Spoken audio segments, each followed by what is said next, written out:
بہت شکریہ ایک مرتبہ پھر فیض رمضان کو وقت دینے کے لیے۔ جس طرح میں نے ابتدا میں فرمایا کہ تین اہم پوائنٹ، تین اہم باتیں جو پروردگار عالم نے بیان فرمائی ہوں، ہر پارے کو انشاءاللہ ڈسکس ہم آپ کے ساتھ کرتے چلیں گے۔ پہلا پارہ ہے، پہلا روزہ ہے، فرمائیے گا کیا تین پیغامات ہیں؟ بسم اللہ الرحمن الرحیم نحمدہ ونصلی ونسلم علی رسولہ الکریم اما بعد۔ قرآن کریم کی ابتدائی صورت سورۃ الفاتحہ کہلاتی ہے۔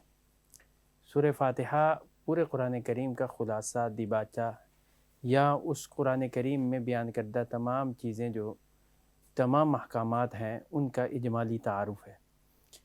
پورا قرآن کریم 5 چیزوں پر مشتمل ہے: توحید، رسالت، آخرت اور اس کے ساتھ احکام تشریع، اور اللہ جل شانہ کے قرآن کریم کے ماننے والے فرما بردار لوگوں کو اللہ پاک نے جو مقامات نصیب فرمائے ان کا تذکرہ، اور نافرمان اور قرآن کریم کے منکرین کو جو عبرتناک انجام سے دوچار ہونا پڑے گا اس کا تذکرہ ہے۔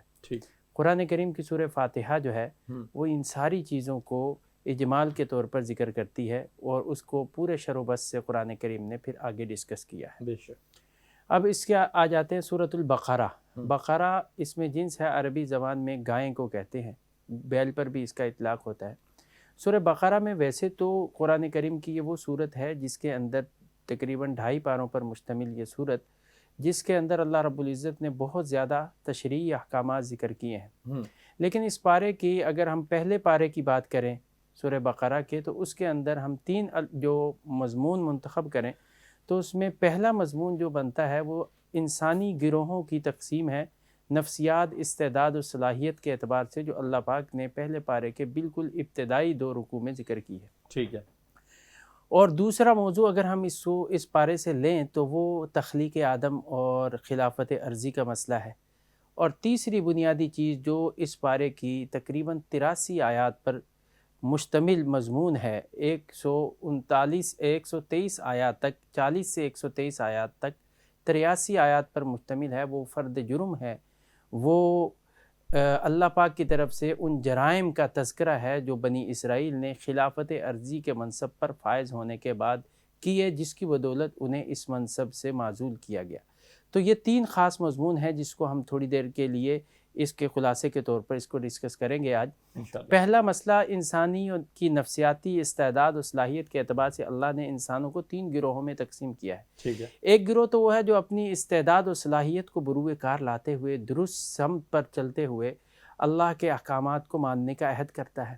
انہیں اہل ایمان قرار دیا گیا اور ان کے لیے بشارتیں سنائی گئی، انہیں متقین کے اہم منصب کی نوید بھی سنائی گئی۔ ٹھیک۔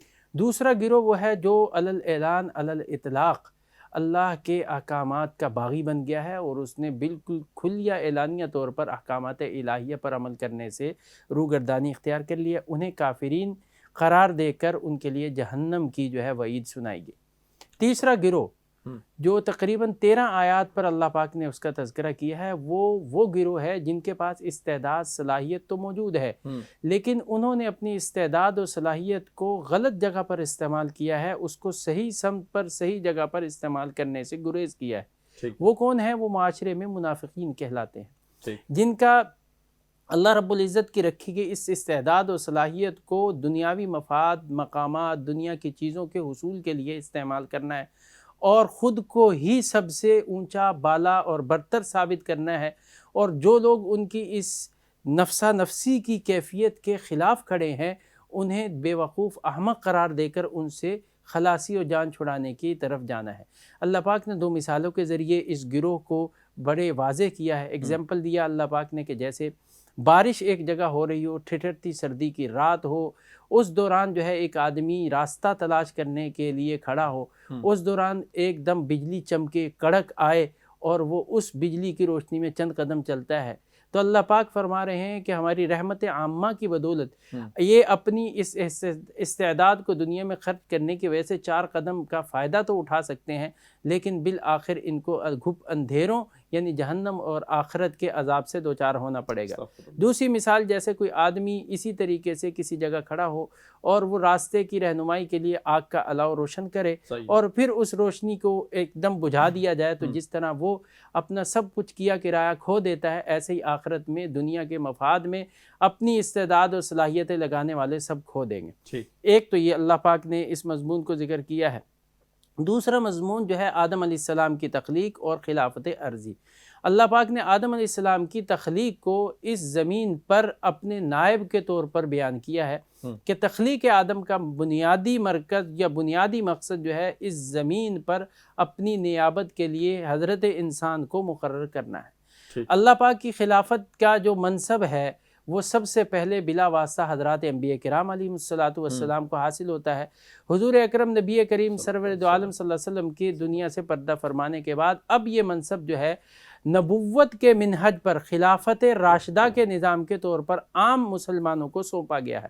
یعنی اب یوں کہہ سکتے ہیں کہ بلا واسطہ تو انبیاء کرام علیہ السلام اس نیابت کے اہل اور اس منصب کے لیے مقرر کیے گئے ہیں، پھر ان کے انبیاء کرام علیہ السلام کے سلسلہ ختم ہونے کے بعد خلافت راشدہ علی منہاج النبوت وہ نظام ہے جو اللہ نے اس روئے زمین پر امن کے قیام کے لیے اور اپنے احکامات کے نظام کے نفاذ کے لیے مقرر کیا ہے۔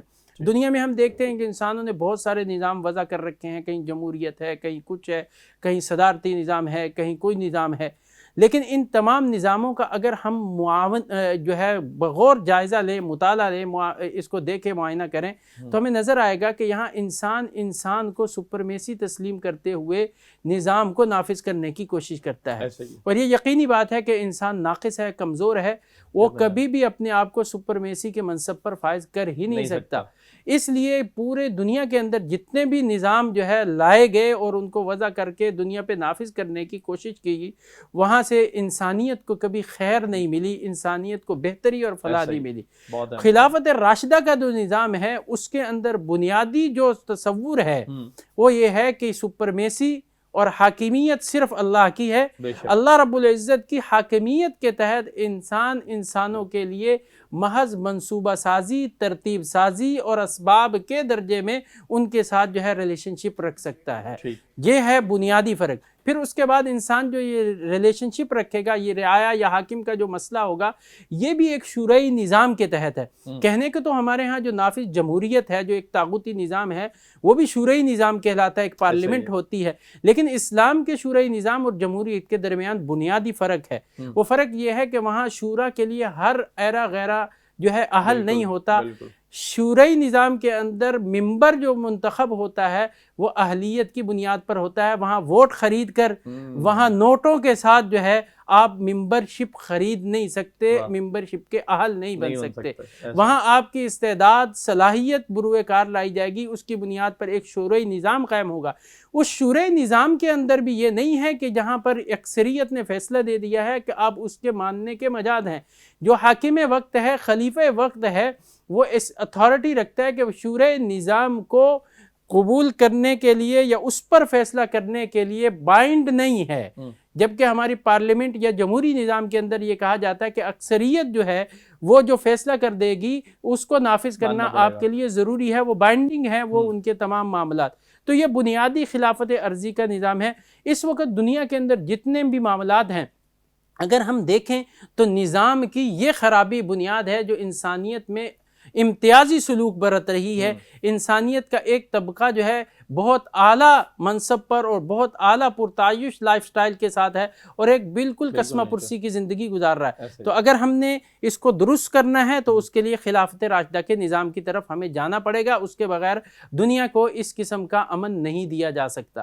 تیسرا جو بنیادی نقطہ ہے جس کو تفصیل کے ساتھ میں نے کہا ذکر کیا اس پارے کے اندر، وہ اللہ پاک نے خلافت عرضی کے لیے بنی اسرائیل کو جو حضرت ابراہیم علیہ السلام کے نسب سے تھے ان کو خلافت کے لیے اللہ نے منتخب کیا۔ انہوں نے انبیاء کرام علیہ السلام کے ان کے ہاں نبی آتے تھے، تو نبی کی قیادت میں انہوں نے دنیا کے اوپر اللہ کے احکام نافذ کرنے کے اندر جو ریکوائرمنٹ تھی اس کے خلاف چلتے ہوئے احکامات کے نفوذ میں تساہل برتا، جس کے نتیجے کے طور پر اللہ رب العزت نے انہیں اس منصب سے معزول کیا۔